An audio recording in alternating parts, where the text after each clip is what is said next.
the NRA and build a safer future with fewer guns. Igor Volsky, welcome to the program.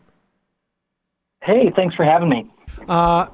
So I know we have just a limited time with you, Igor, but give us a sense of how realistic, we have two different issues, obviously, with the shootings that took place over the weekend. One of them being the sort of the right-wing extremism that's involved there. Let's put that aside for the moment and talk about the how we deal with this problem of guns. People who are listening to the show are well aware of it. I think most people know that 2/3 of gun deaths are suicides. We've talked on this program about how the easy access to guns makes those suicides, has a direct correlation to the success of those suicides, particularly by the nature of how people commit suicide and what happens in the failure rate for other ways of doing it and the narrow window of time where they're contemplating doing it, et cetera. But we also have these mass shootings, which terrify the entire society. What can we do? What have we been doing wrong? Well, look, we know exactly what to do to reduce gun deaths. The question is, are we holding our advocates, that is, and I'm specifically talking about people in power, members of Congress, members of the Senate, to doing everything in their power that's possible? I don't understand why, after the House passed universal background checks on February 27th, the Senate Democrats did close to nothing. In fact, I did a study of this. Only about 19 of them even tweeted that it happened, okay? And now we're in a situation where it's been about 158 days since the House took that action, and you haven't seen a single Democratic senator filibuster over this issue, place any kind of hold on a nominee or on a piece of legislation because of this issue. I mean, my God, why aren't they back in D.C. right now showing the country that they are ready to take action that would make it harder for people to get guns? I mean, there's a pro forma session tomorrow at 9 o'clock in the morning. Why aren't they trying to use that to spark the conversation? We can call on Mitch McConnell to do this, that, and the other thing. But Sam, you know that if the two of us and all of your listeners set ourselves on fire in front of Mitch McConnell's house, he wouldn't do anything because he's built an entire career on carrying water for the NRA. So we have to do everything we can. And those senators have to use their leverage as senators to push for action. Let's just assume for a moment. I mean, they force McConnell to bring some legislation or bring that House legislation to the floor.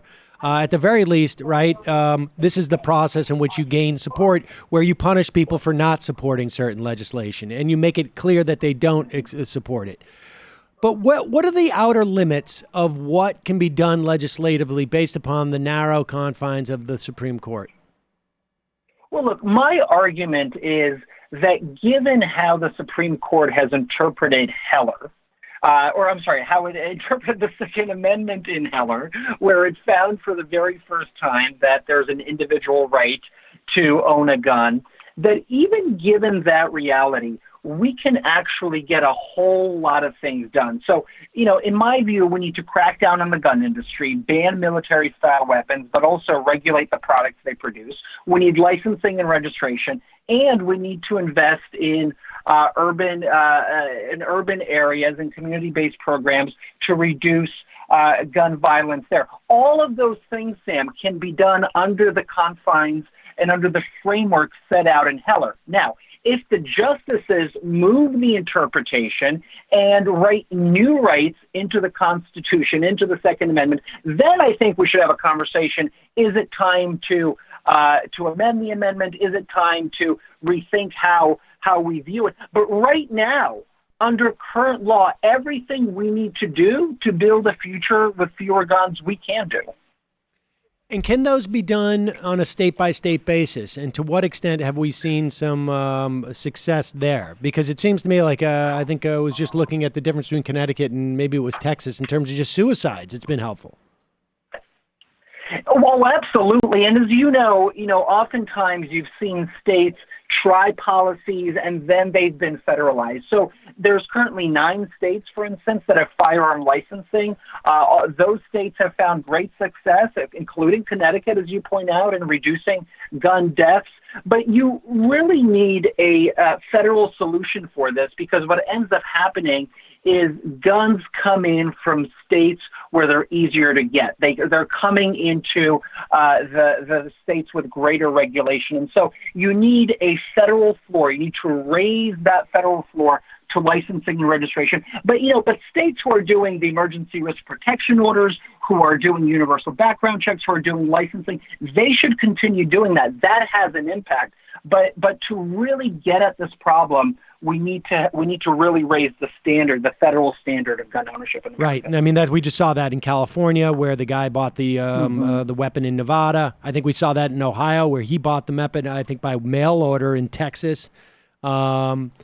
All right, so we just have a couple of minutes left here. What can people do out there if they want, if they're motivated by this? They go to your website. What can people do?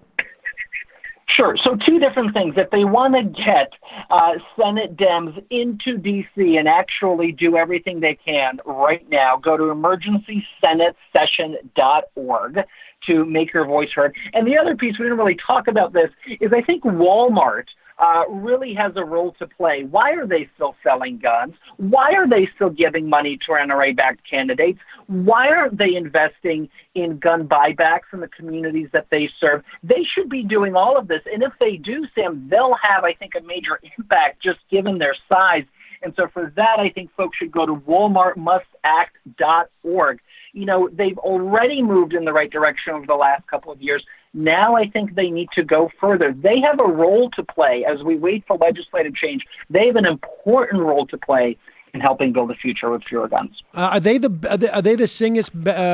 biggest retail seller of guns in the country? That's what's estimated. Yeah, it's hard to tell, but typically, because of their large footprint, they become the biggest seller. And so that is at least, there's more than likely that is the first, like, sort of the lowest of the low hanging fruit. To the extent that there's any fruit there that's low hanging, I would imagine it would be make the people who are profiting directly off this, or I guess maybe secondarily because they're retail, ashamed. And then, so we have, I'm sorry, give us the websites one more time, both of them. Sure. For Walmart, it's walmartmustact.org. And then for the Senate, it's emergencysenatesession.org. All right. Well, we'll put both those at majority.fm. Igor, I know that you were really pressed for time today. I appreciate your taking the time with us. Thanks for having me, Sam. Okay.